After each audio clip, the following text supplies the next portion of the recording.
kahapon, no, laban nga sa New Zealand dahil ako, ano yun eh, kung masanay kang ganyan, you will lapse into complacency. Delikado yan, especially pagdating na sa FIBA Asia. It has been well reported over the last 2 days na yung isa sa mga main men ng Chinese Taipei na si Cheng Wenting, aka Longhair, did not make the trip to Manila. Pinapahinga daw ang kanyang tuhod para sa FIBA Asia. Pero sa atin din naman, para sa gabi ito, hindi rin man makakalaro si Jason Castro. The Philippines wins the opening tackle. Pero nakita rin natin, Gary David, the suited up para sa laro nito. After the service, Gabe Norwood, Hamilton garbage into gold. Napunta kay Andre Blanch yung bola. Kasama ng dalawa sina Romeo Intal at etong si Ranidel De Ocampo. Romeo scooting through the middle, finishes with a different point of attack para sa ating attack because this is a different type of opponent. Kung yung New Zealand ay napakalalaki, no? Ngayon we can match up with size. Wala talagang napakalaking banga dito sa kapalan ng Chinese Taipei. Ang kailangan natin yung outside shooting. Yan ang talagang forte nito Chinese Taipei team. First basket ng Taipei galing kay Liu Cheng. 3-point shot natin sa atin ng PLDT Home DSL, the #1 broadband. Gilas moving that level around. Romeo gustong bumawi. Tapigan ang bola, nasa ko ni Blanch. Pasok agad! Yung kapitang niya. 3-point shot natin sa ating PLDT Home DSL, the #1 broadband. You know, marami nag-criticize ito kay Andre Blanch dahil di raw maganda yung shooting na kahapon. So we're hoping that ngayon napasok na yung kanyang unang tira from the outside. Naman tuloy-tuloy yan. De Ocampo tatanggap mula kay Blanch. Back to Andre. Thinking 3, driving closer. Romeo gets it to Intal.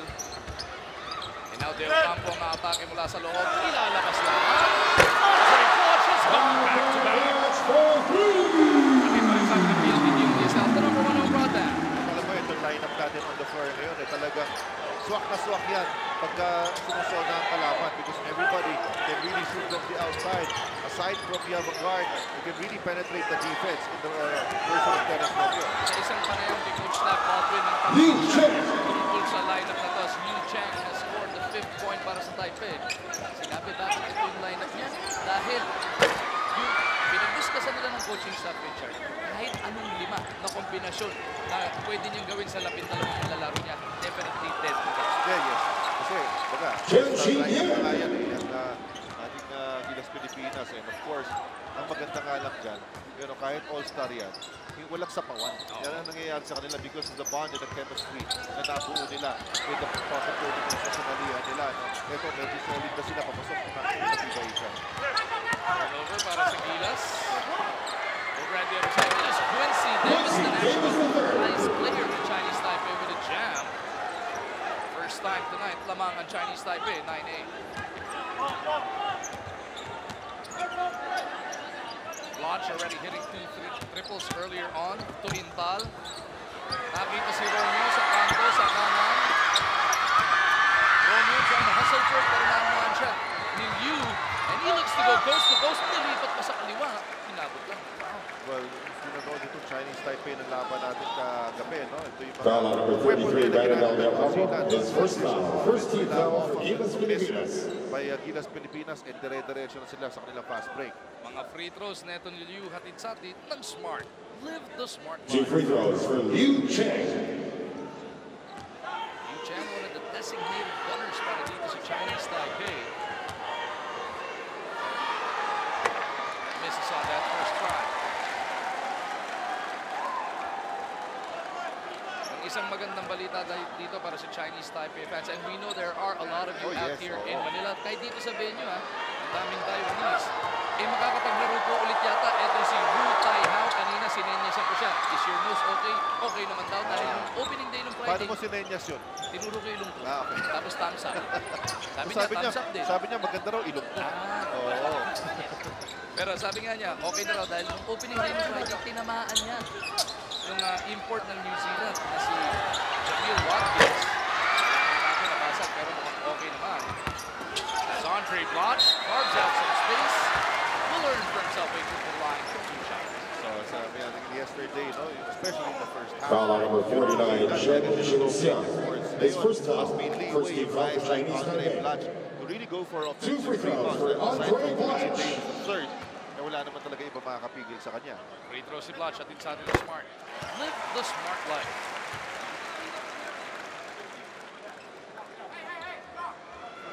Ten days natitira bago magbukas ang 2015 FIBA Asia Championships at China.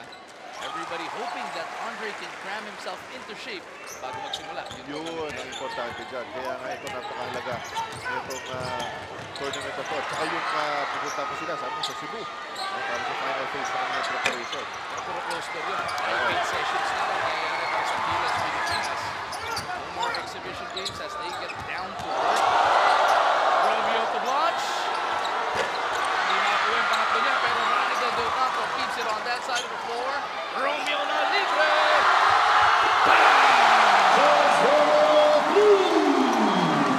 Tuwa na mga fans natin inside the big dome. That was another open look para dito kay Terence Romeo. That gives Gilas a 3-point lead, 13-10. Chinese Taipei on the attack. Chen mula sa kaliwa, susubok na reverse. No count on that layup. Foul before the shot. Timeout on the floor. TV timeout. We head into this timeout. What an unselfish play on the part of Andre Blatch. Nakita nga niya si Romeo mula doon sa kanto.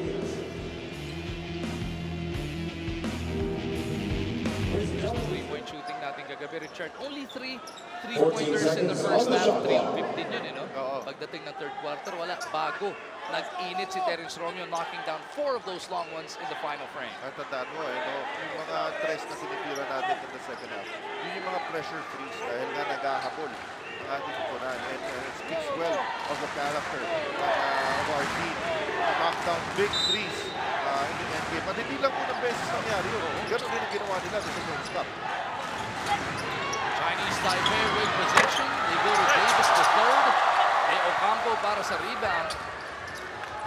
As Asi Taulava has now checked in para sa Gilas, pinalitan muna si Andre Blatch, kasabay din ang kanyang pagpasok. Ito naman, si The Beast, Calvin Abueva.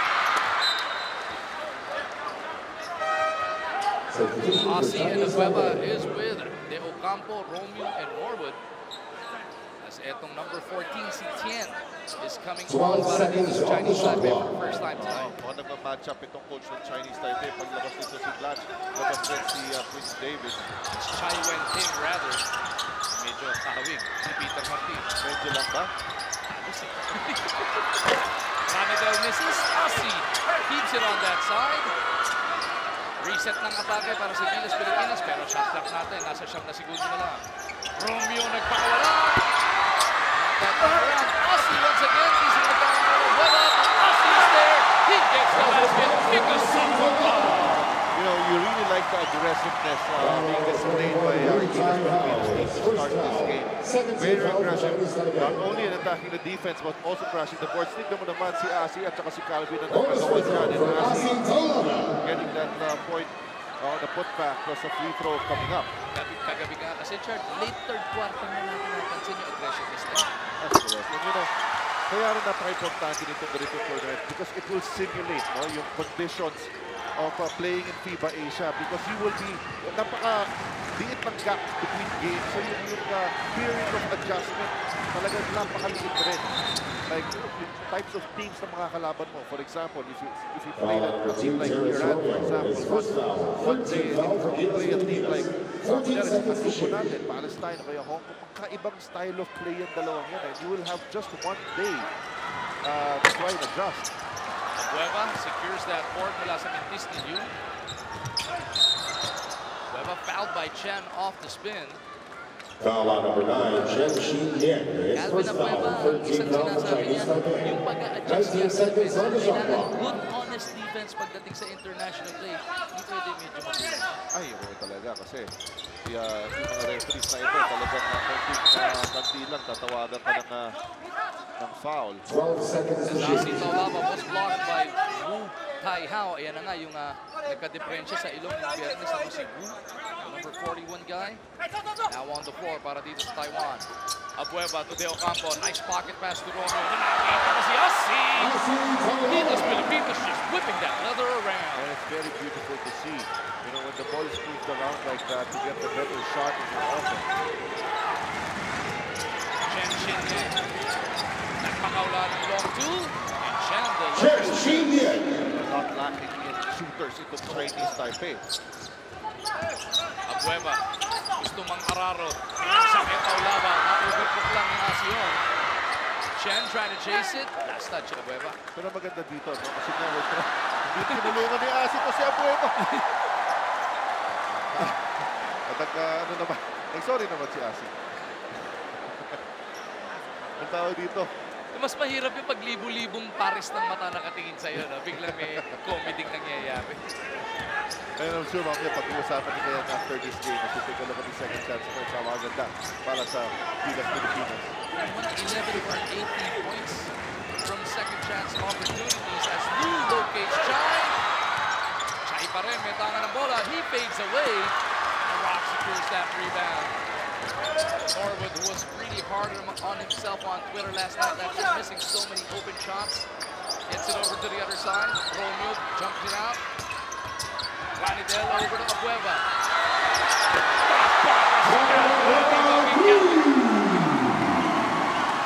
So far, our shooting has been on target. Napangkat ng simula ito, 21-12 para sa Gilas Pilipinas.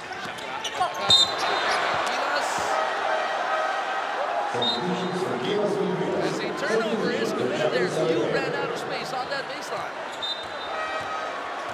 At si Calvin talagang mabilis na naman tulungan. Itong na player ng Chinese Taipei, nung nakahulog. Siya yung naka-isa. Oo, makikita natin dito ha. Ayan, the baseline.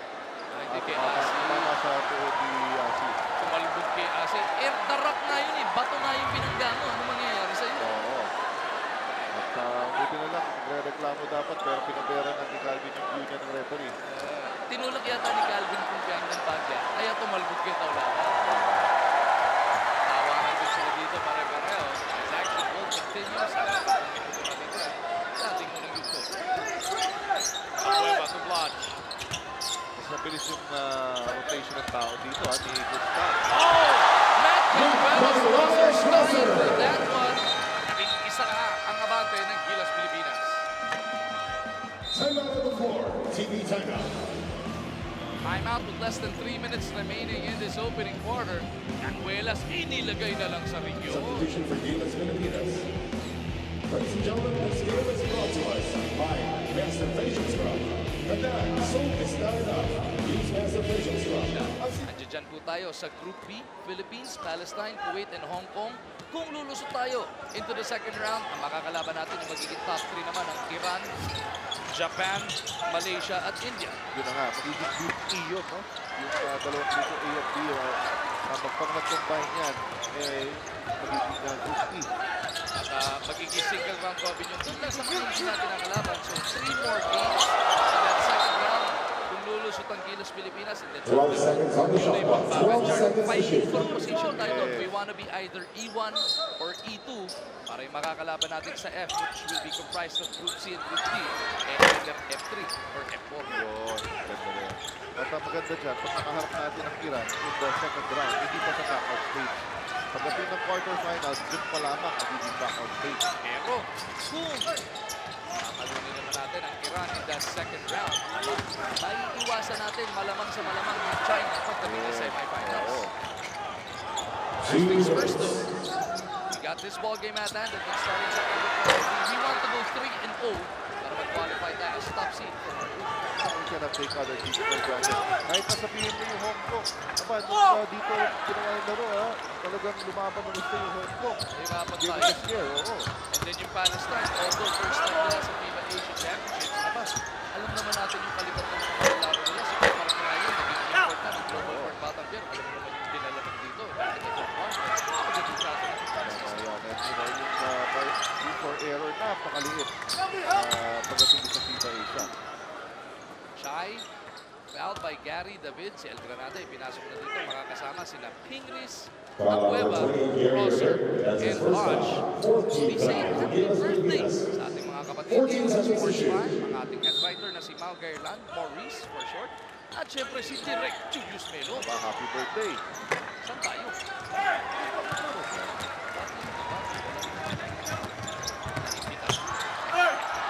Abueva, nice fake. Goes glass. Makes it a 13-point lead para sa Pilipinas. So ngayon, of Gilas Pilipinas really just having their way against Chinese Taipei. Kanina, na-atake na yung third. Ngayon naman, transition baskets naman ang nakukuha natin. Every time there's an opportunity, we will have numbers in transition. Although this time, double-big na si Gary David. Abueva feeds Ting. The foul ni Quincy Davis. More disciplined against the defense of Chinese Taipei dahil na-practice na natin gusto ang ating Foul zone number offense. 15, Quincy Davis is his first foul. 14th foul for Chinese Taipei. Substitution Learned for our Gilas lesson and Pilipinas. good na nakapag-adjust kagad ng Gilas Pilipinas. 2 free throws for Mark Inglis. The last couple of times na nakalaban natin ng Chinese Taipei, naging notorious sila sa kanilang mga slow start and then they pick it up somewhere in the second and third quarters of play. Na tayo, ituloy-tuloy lang. Hindi na ganun ang pinapakita. Hindi na makaulit. Ito Chinese Taipei. Kontrabida ka talaga. Fast break na to. Atid sa atin na Smart. Live more. Just putting it out there. Hindi, Para nga kontrabida ka. ma-reverse na. Parang batiin mo na para hindi na mangyari. Kontrabida ka pa rin. Ayan, 15 lang ang abante ng Gilas Pilipinas. 27-12. Ano ba dito? Ang binanggit mo ng Charles. Ang bilis na makakasar ng tao ni Coach Tab. Maybe to really sustain that energy. Blue Chengdu for three. Palabas-pasok rin. No? At ngayon, ang ganda nitong press break doon ng Chinese Taipei. Lu Chengju delivering that three-point bomb. Green Taipei doing it well. Canuelas down the middle. Iniiwas kay Davis. Gilid lang ng board ang tinamaan. Over at the other end, si Hong ang sasalot. Aking kolba niya. Non-stepping na. Good hustle going back on defense para sa ating Gilas Pilipinas. Preventing that fast break play from happening. 15 seconds na lamang na natitira. Good quarter for our national team dahil so far 15 points lamang ang binibigay nila dito sa Chinese Taipei. Ontiveros over the ping. Na-double tip kagad. Si John Mark. Needs a friend. Don to block. 3 to shoot. Andre's gotta go. Step back 3. And boy. Pero all in all, George, that was a solid quarter para sa Gilas. You know, other than the score, I think it's the energy ang importante dito para sa Gilas Pilipinas. Playing with a sense of urgency and really dictating the tempo to start this game. Kaya naman ito, nakalabang na tayo ng 12. Of course, Terence Romeo started things off para sa ating kupunan at napakagandang shooting rin mula kay Andre Blanche. It is 27 para sa Gilas Pilipinas, 15 naman para sa Chinese Taipei. Walang bibitaw live on TV5. Ang second quarter parating na on the other side of this break.